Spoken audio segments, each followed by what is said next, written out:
What's up, YouTube?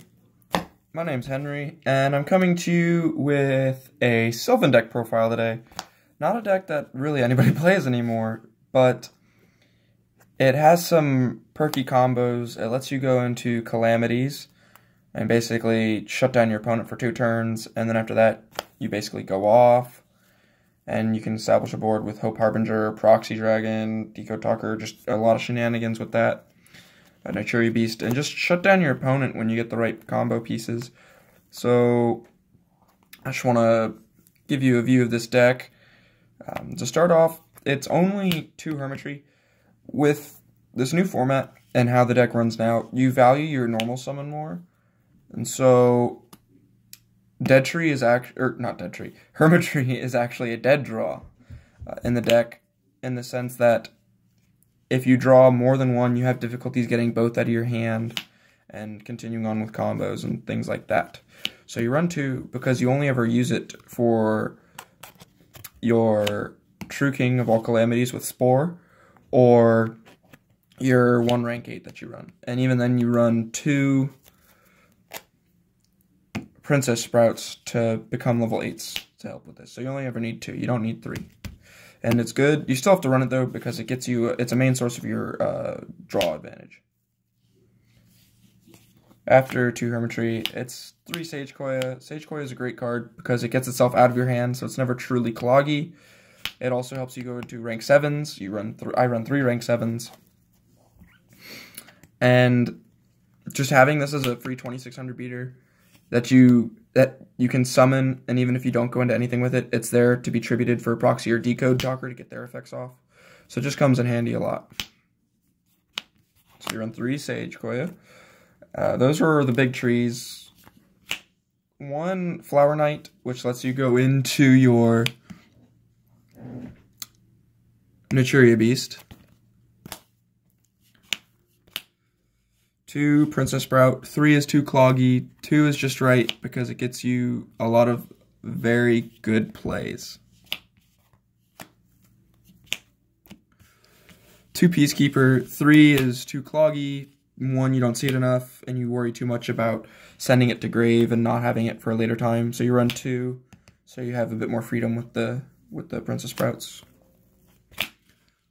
You run 2 Cherub Sprout because level 1s are just broken in this deck now, in the sense that you can go into Link Karibo. And so you also run the Cherub Sprout because it gets you your True King of all Calamities play off. And then I'll show you the combo to that at the end of it, because it's a 2-card combo. It's very, very good.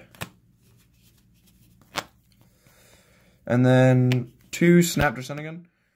Basically, this card's really good because it lets you, with Mount Sylvania, it lets you stack you tribute this with Mount Sylvania, you stack whatever you want, and then this effect goes off if it's sent to the graveyard from hand or field to excavate. You excavate what you want, so you don't even need to summon anything to get an excavation. 3 Lone Fire, because it's a plant deck. Why wouldn't you run it at 3? Spore, Global, Dandelion, and Rose Lover for your 1-of plant-type monsters, because they're not bad. The Dandelion gives you tokens, so you run the Dandelion and abuse Dandelion. Glow Up Bulb gets you Naturia Beast. Spore gets you level manipulation and helps you go into True King of all Calamities or anything else. And then Rose Lover helps unclog hands and makes them unaffected by traps that turn. But only 1 Rose Lover, because anything more is way too cloggy. You run the 1 GoFu to help make Link summoning easier, and because I didn't know what else to run, so GoFu was just a solid choice. And then here's where I'm a little pained. This should be 3 Ghost Ogres. I don't have 3 Ghost Ogres, I only have the 1, so I did Ghost Ogre and 2 Effect Veiler. And in a way, the Effect Veiler pays off. But if I were to continue, it would be 3 Ghost Ogre, and then 2 Effect Veilers would be in the side, or at least 1 because it's German. So you have to run it. And then the Ghost Ogre is good against field spells and continuous spells and traps and stuff like that. And so you would just run this at 3. And then to round off monsters and hand traps, 1 maxi because drawing's amazing. So you have Sylvans, basically version of Graceful Charity, which is Sylvan Charity. And so you draw 3 and then you stack 2. And that's just crazy good. And you also have Sage Koi. When Sage Koi is excavated, you can add a Sylvan spell card back to your hand. So you can either add your mounts or you can add your Sylvan Charities back to hand. So just having that is fantastic.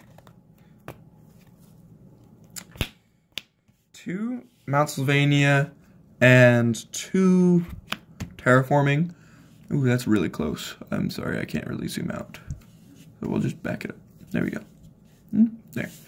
So the Terraforming search out Mount Sylvania, but you run this at 2 rather than 1 and 2 because it gives you more deck thin. Yes, it can be dead at times, but normally it's not. And so I'm liking the 2 and 2 ratio. And then Mount Sylvania, you don't run at 3 because then you see it too much. You can't deck thin enough. 1, it would just get popped and you'd be an inclined plane wrapped around an axle or screwed. And so the Terraformings give you the deck thin, and then Mount Sylvanias help you stack. The 1 for 1 because you run a ton of level 1s in this deck. So it would be bad if you didn't run 1 for 1. 3 Super Nutrient. I'm running 3 Super Nutrient and no Miracle Fertilizers. That may shock you, but Miracle Fertilizer, I find myself normal summoning almost every single turn. And so if I have Miracle Fertilizer, but I need to get off a normal summon, I can't do anything because I can't normal summon. But if you run Super Nutrient, you can normal summon your level 1s, get an Excavation or whatever, and then you play this, you get your Lone Fire, and it's basically running 6 Lone Fires or 4 Dandelions. Or 4 Flower Knights. And this, if you play this on Snaptra Sinnigan still gets its effect as well. So you would get a free Excavation after you summon like a Lone Fire or something. But yeah, no Miracle Fertilizers because it's dead most of the time. It's a dead draw most of the time. 1 Foolish sets up your Rose Lovers, sets up anything, it sets up your Dandelion, Glow Up Bulbs, Spores, basically your more generic one of plants that you would need in the grave. Soul Charge, because this deck is what made Soul Charge broken and get limited, so you run the Soul Charge, because Soul Charge and Lone Fire is too broken. And then 1 Upstart, ooh, because 39 is better than 40. And I always side this out games 2 and 3. On to the extra deck. Hold on, because I went to a locals tournament recently, and Link Karibo wasn't legal, technically, in OTS, I think it was, so I have to get that back out. Okay, so you run Sylvan Princess Sprout. Just in case you get 2 level 1s and are stuck, you go Sylvan Princess Sprout. Let's just put these up here. 1 Aurea, because it doesn't target and returns to the hand, and up to 3. Big Eye, because it's freaking Mr. Steal Your Girl. I don't know why you wouldn't run this card, just for the hell of it. Anyway. Dracosect, because it has its own destruction prevention, and it gives you tokens. Then you run a Hope Harbinger, because it stops spells and effects, so that makes it better than Felgrand in a sense, and equips them as materials. So you can keep using the retarget effect on attacks. And then, as I mentioned, True King of All Calamities. Really, really good. It's a basically skip your turn from the extra deck. Then you run for Synchros, no Chariot Beast, because Pendulums are a no-no. Black Rose, because you run it in a deck that can make Synchros, really, because it's a board wipe. Stardust, I don't have an Omega, but I think I would keep this over Omega for its destruction prevention, and it still removes itself from the extra deck zone and then comes back in a normal zone. So I'm liking Stardust. You could take this out for an Omega. Then Cloud Castle, because it's how you make True King of All Calamities. I'll show you the combo at the end. It's not bad, because if you were to just sit on this, like if you couldn't pull out True King of All Calamities for some reason, you summon this. It basically says level 8 or lower monsters can't attack the turn they're summoned. And it also summons a level 9 from the graveyard when it's summoned. So, I mean, it's not horrible. And then on to a Link monsters. Link Spider, this is actually Link Karibo. It's just for OTS or something. The judge at my local said that Link Karibo wasn't legal, so I had to put in Link Spider. But you definitely run Link Karibo over Link Spider. Link Karibo is much better in this deck than Link Spider. You run 2 Proxy Dragons. These are German, so I have to run them anyway. Basically, Destruction Prevention, and opens up 2 more zones for you.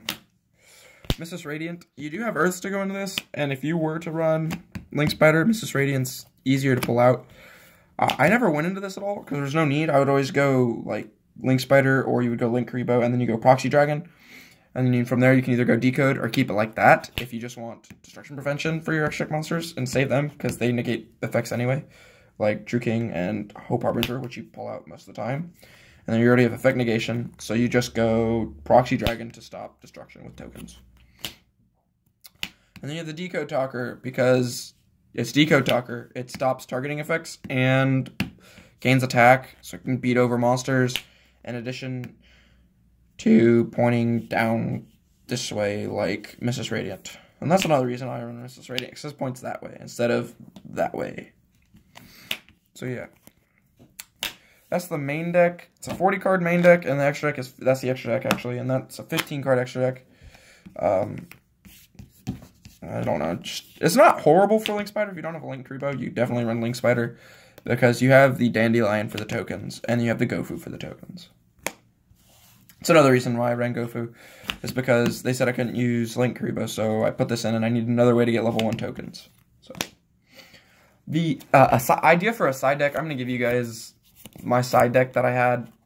I was pretty happy with the side deck. It didn't really not apply in any case. So, here we go. 2 anti-spell figurants, because basically, Pendulum Magicians, you shut down. Lancias. You could run System Downs instead of this, but there's other decks that banish. Like, I played an Infernoid deck there. And so, basically, this stops ABCs and anything else that banishes. I did not side this in for Spirals, though. Spirals, I sided in DD Crow instead. Speaking of DD Crow, 2 DD Crow. With Spirals, you can basically stop their combos. You can stop resources that they're trying to pull from graves, stop any graveyard effect, stuff like that. It also, with Infernoids, I could take things that they wanted out of their graveyard. Stuff like that. It's a good hand trap now. It's a good hand trap again, so I run it in my side deck. 3 Mind Crushes, because Mind Crush is broken. You just, unless you have Spirals, you Mind Crush their Super Agent, or your, what's its face? It's not coming to me right now. The level 8, or whatever it is, if it's a level 8, the lady that sits in the chair, whatever. You use this on that, or use it on their field spell, Resort, or use it on Super Agent, or use it on, God, what is the name of that card? Oh well. So yeah, 3 Mind Crushes, because it's good. 2 Rose Archers. This was a little tech for my side deck, because when the deck goes off, I have a big board, and so I was worried about evenly matched, and I almost end with a plant type on board anyway, so if they were to evenly match me, I could just pitch this from hand and stop the evenly matched, and so they just go -1, and then I still have a giant board. So that was the idea behind this. Didn't need to use it, though. Never came. The card came up, but the evenly matched play did not come up. So 2 Twin Twisters, back row. If it's like Paleozoics, I side this in, and the Rose Archers. So Rose Archers also apply for Paleozoics. Things like that. Just back row. And then the 1 Regeki for board clearance. So that's actually the end of the deck profile. Let me know. Oh, wait. I almost forgot about the combo. Okay, so I'm going to need... You need a Mount Sylvania and a Lone Fire. So, it's not that hard to get Lone Fire, because if you don't open Lone Fire, you'll probably open Super Nutrient. So, you should be okay. So I'm just going to show you this now. You guys probably already know this if you're investing in a Sylvan deck for the Link format. So you go Lone Fire, right? And you do the whole Lone Fire. You go 3 Lone Fires. You go Lone Fire, Lone Fire, Lone Fire. So you get rid of the 3 Lone Fires in the deck. And then on the 3rd Lone Fire, you summon a Hermitry. Right? And then from here, you have Mount Sylvania. You just need another plant. Oh, I forgot. It's actually kind of like a 3-card combo, I guess, in a sense. We'll just go with a plant. Give me a random plant. Random plant, random plant, random plant, random plant. We'll say Cherub Sprout, because this is dead in hand anyway. So, random plant. There you go. So, here's Mount Sylvania, and there's Cherub Sprout. So, this is on board, right? Mount Sylvania. Ooh, voice crack. Mount Sylvania. Tribute a plant from your hand to stack Cherub Sprout. Now, you want to stack Cherub Sprout because this is what's going to summon Spore. Let me get Spore ready. So, you stack this on top of your deck, right? Then you use Hermitry, excavate the Cherub Sprout, and draw a random card. So, that's in your hand. You have 1 card, at least 1 additional card in hand.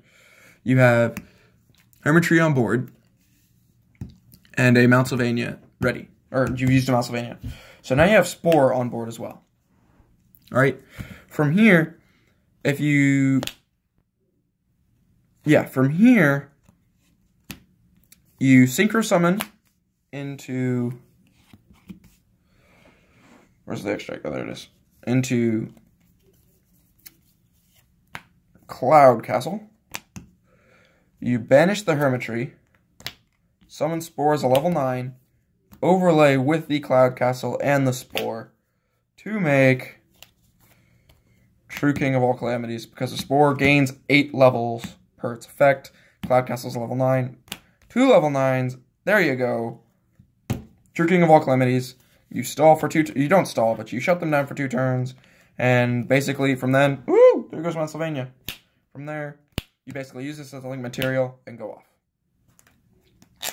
So that's it for the deck profile, guys. I hope you enjoyed it. Sylvans are a really fun deck of mine, and using almost any plants is fun. Next profile I probably give you guys will probably be a Mecha Phantom Beast Plant Link Twist. I'm working on it right now with a buddy. It's it's looking it's a combo based deck, and it's definitely fun to play, but I don't know. We'll see how it goes. That'll be my next deck profile when I finish it, guys. I hope you enjoyed this profile. If you have any requests on certain decks you want to see, just post it in the comments down below. And don't forget to hit that like and subscribe button. I'm out. Thank you for watching, guys. Much appreciated.